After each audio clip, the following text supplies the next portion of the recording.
Hi.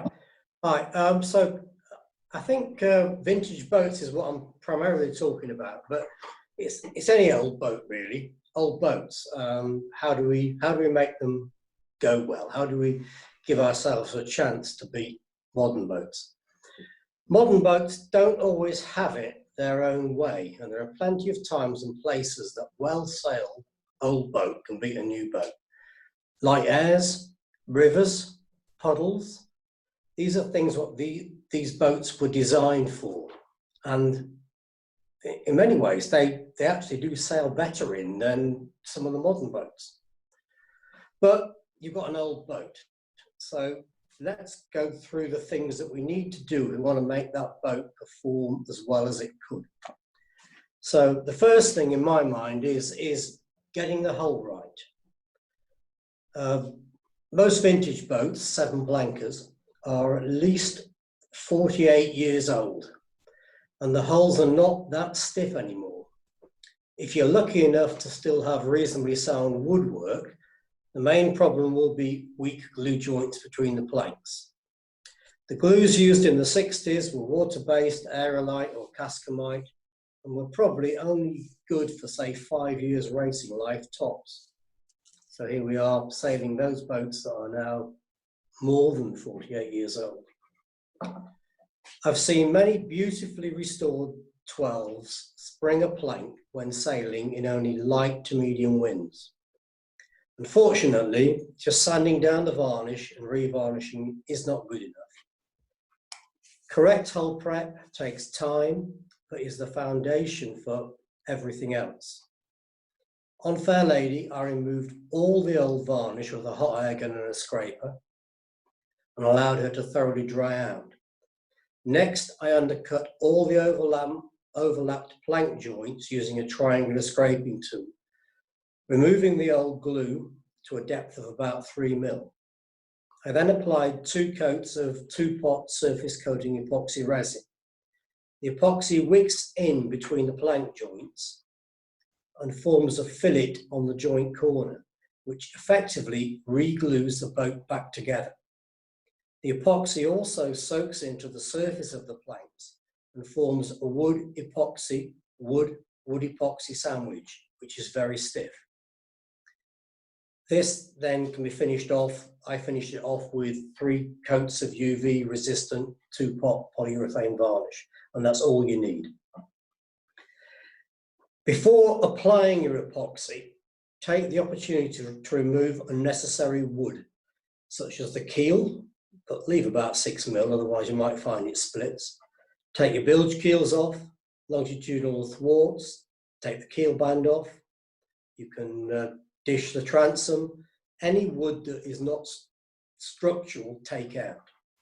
You've now got, when you've finished all of that, and it will take months, but it's worth doing, you've now got a light, stiff hull which won't fall apart. This is the basis to build your boat on.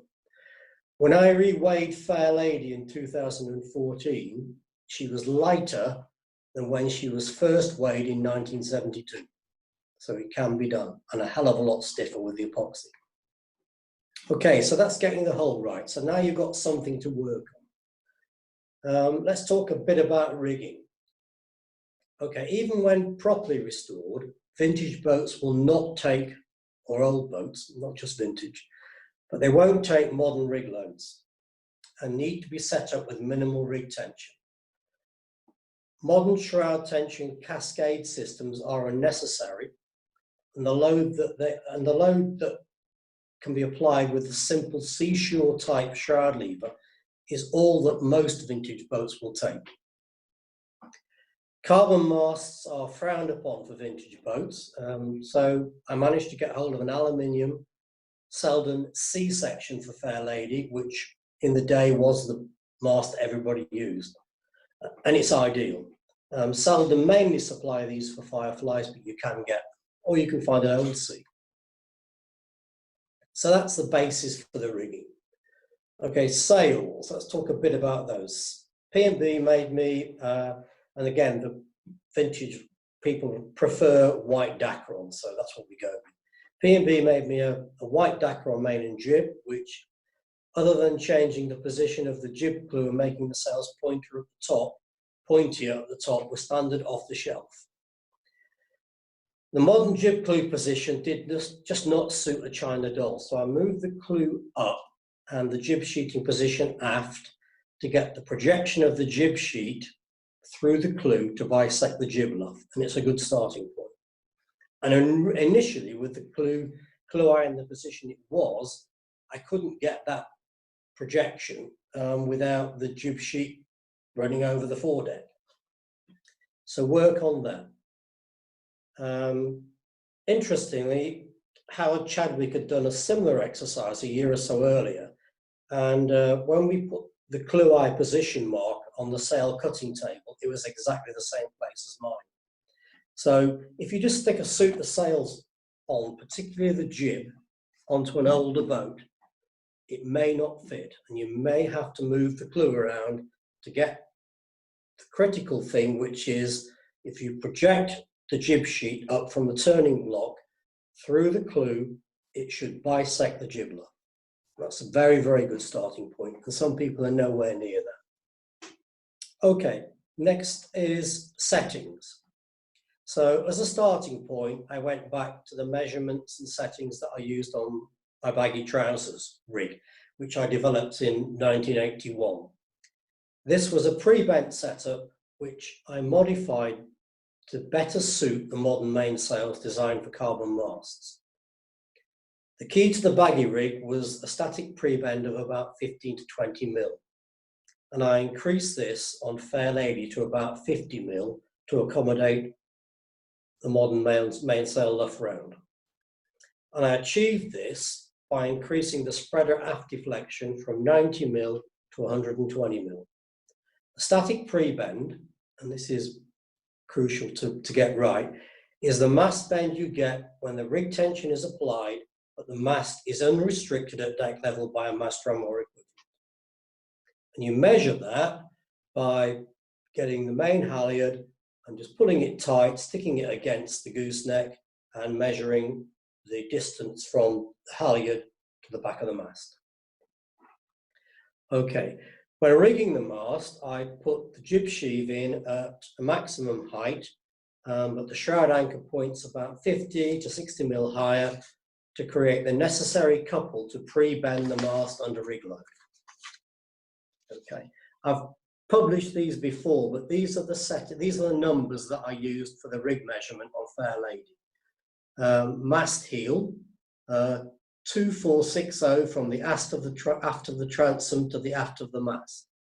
Shroud deck eye, 2100 from aft of transom. So basically, there's roughly about 360 mil between the back of the mast and the shrouds at the deck. Modern sails are cut for close sheeting. Old ones weren't. So you don't want your sheeting to be too wide. My jib sheeting block was 320 mil from the center line of the boat. Mast rake. I set the mast rake up to about 250 mil from the aft of the mast up the gooseneck. And I measured this by dangling a weight on the main halyard with the boat set up so the shear line was level. Spreader height on the mast. The baggy rig was 3040 mil from the shear line, which actually was a lot higher than the spreader height had been previously. Spreader length, 340 millimeters. Spreader aft deflection, 120 mil, as I said earlier, from the back of the mast to a straight edge touching the back of the shrouds at the spreader tips. And so the static mast bend achieved was 50 mil. If your mast heel or shroud deck eye positions are different to mine, you'll need to change the spreader aft deflection until you achieve a static pre-bend of about 50 mil. Okay, so next a quick talk about the controls. I've got the clue out all on the boom, and George, could you put a picture up of Fair Lady at the moment? Have you got that? There we go. Okay. Right. So, clue out all is on the boom. Really simple. The mast is restricted from bending too far forward at deck level by a piece of rope. I don't tend to adjust this. Doesn't make a lot of difference, I find. The kicker and the cunningham are twin line back to the thwart, and that's all the control there is. The control system I use most is the kicker. The best way to depower as the wind increases when sailing to windward is by applying more kicker. Because you can't tighten the shrouds up, the leeward shroud will flap around a bit, but that doesn't seem to make much difference. Most vintage kicker systems or old boat kicker systems simply don't work efficiently or have enough range. And this is the one place on a vintage or an old boat for a modern cascade system which goes from the boom to the base of the mast. And you can see that on the picture. You may, however, need to remove some plate case wood at the front of the plate case to fit one in. But if you look at the picture of the boat, you can see that we've got the jib sheeting angle set up in such a way that it bisects the luff of the jib, and now I've got sighting lines on the jib. I put a sighting line so I can make sure that's in line. So as you rake the rig back through pulling on more kicker, you can adjust the shroud car to get the jib sheet back on that line so it bisects the front of the jib. And that's really all there is to it. It doesn't need a lot of controls. The boat is light, it's stiff, it's got a good rig that works, and I've won more than one open meeting in it against the most modern boats. So it can be done. There we are. Okay, that's me. Any questions, or comments? Can deal with them later. It was just quite interesting comparing the rigging of China Doll against Fair Lady in that photograph and how it was set up. I was quite pleased to see that China Doll was in front of you. Well, okay, I mean, yeah. I don't see that there's an awful lot of difference. I mean, John is sailing with his boom slightly more eased. But I can't, what John was achieving, I mean, we're doing the same thing. I was pointing slightly higher, but I've got the boom a bit closer to the center line. John was footing away. I was pointing higher to avoid slipping back into the dirty wind. But in that particular day, I mean, we were very, very similar in boat speed. And I didn't really, I mean, what do you think the difference was, Paul, between the two rigs? I wouldn't know. I just put the mast up and let John play with it, and off he went. Well, true. Yeah, I mean, it was set up well, John's boat. I don't think we did a lot that was different, to be honest. I mean, you can see the sails are looking relatively similar. I think in that race, there really isn't a lot of adjustment to be done, is there, on vintage boats, though? There you go. There aren't the vast number of controls that you would put on a vintage boat that you would do on the modern boats. Well, I don't think there's as much need for it, to be honest. I mean, if you wind the shroud tank, I mean, these are old boats, and not just vintage boats, but old boats. Now, for the most part, I think most of them won't survive in much more than about 16 knots of breeze. I've taken Fair Lady out in 22 knots of breeze at Weymouth, and we got round the course beautifully because of the way that I've put the hull together and made it more stiff. But even as stiff and rigid as it is, I wouldn't risk putting a modern cascade system on the shrouds. It just introduces far too much strain for the boat. They're just not made to take it. I mean, you could re-engineer them with space frames or whatever, but that's not what vintage or old boats are about. So much better in my mind is to go back and have a similar rig setup to that which was used in the day. And believe it or not, they're quite fast. I mean, you do get, by pulling the kicker on as it gets windier, you do maintain the forestay tension, so you don't get forestay sag. Having the leeward shroud loose has got a possible disadvantage in that the windward spreader with a tighter shroud could push the mast down to leeward, but I don't find that particularly happens, and certainly I really don't think that putting any more load on the shrouds than you can achieve with the seashore shroud lever makes sense. I know too many people that have put higher load rig systems on an old boat and come back and they've cracked a plank, and it's not worth doing after all the work you need to do to get one up and sailing. Dave, I wouldn't want people to be put off thinking that they've got to do a vast amount of work to get a vintage boat on the water. I mean, I think you've made a fantastic job of Fair Lady, but obviously I have a whole collection of vintage boats which have been fairly well used. And so far, I've only actually had, in the last 300 years, 3 planks that have split. That's all. So I know some boats have had problems with glue, but maybe I've just been lucky, and most of the ones I've had have been Wyche and Coppock, and the glue seems to be holding up quite well. So I think if someone's got a vintage boat that's fairly okay, just stick it on the water and sail it, and maybe occasionally you might have to glue a plank. But sure. Yeah. I mean, you can approach it that way, and there's nothing wrong with that. And I know people that when they've a good way to glue a plank together is just to put a fillet of super glue down. I mean, that gets you back in the water. But what I was addressing was, how to get the best speed, get the best performance out of a vintage boat. And I'm not saying that you can't sail them in the condition that you buy them in, but a lot of people do spend an awful lot of time making them very, very pretty without addressing the fundamental glue strength of the seams and joints and the panel stiffness of the boat.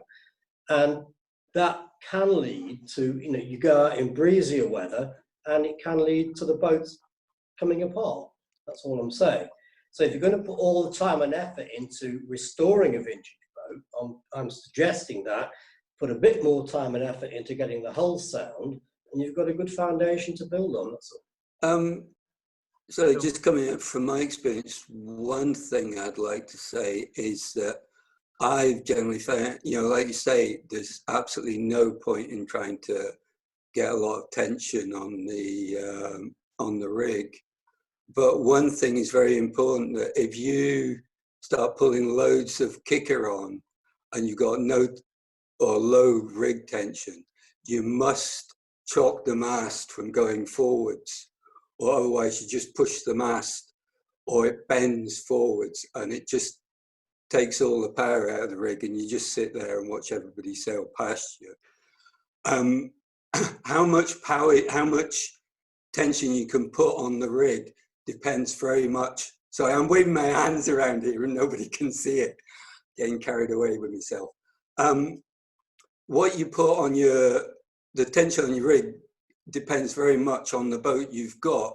If you've got a relatively modern vintage like a China Doll, particularly the later ones, you've actually have got a very good hull there. Some of the older ones, it's a bit more difficult, but I would say that plank splitting, planks separating is not really the main problem. It's other joints that tend to, planks do separate, don't get me wrong, but it's other joints. I mean, I've been having terrible problems with my one, reflection, and it's all in one area. And I've taken it apart and put it back together again, and it's still gone. And it's the flexing of the hull, I think, that's the problem.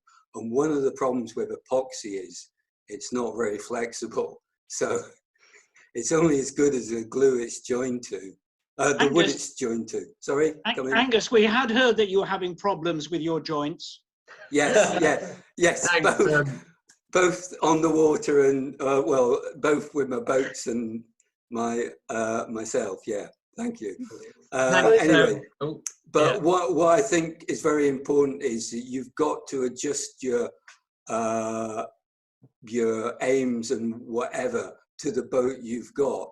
So you might have a boat that, as David obviously has, that he can, obviously he sails much better than I do. So, I mean, 22 knots, I'm not safe in any boat, never mind a vintage boat. But, you know, when actually the initial failures occurred in reflection, it was actually in quite light winds.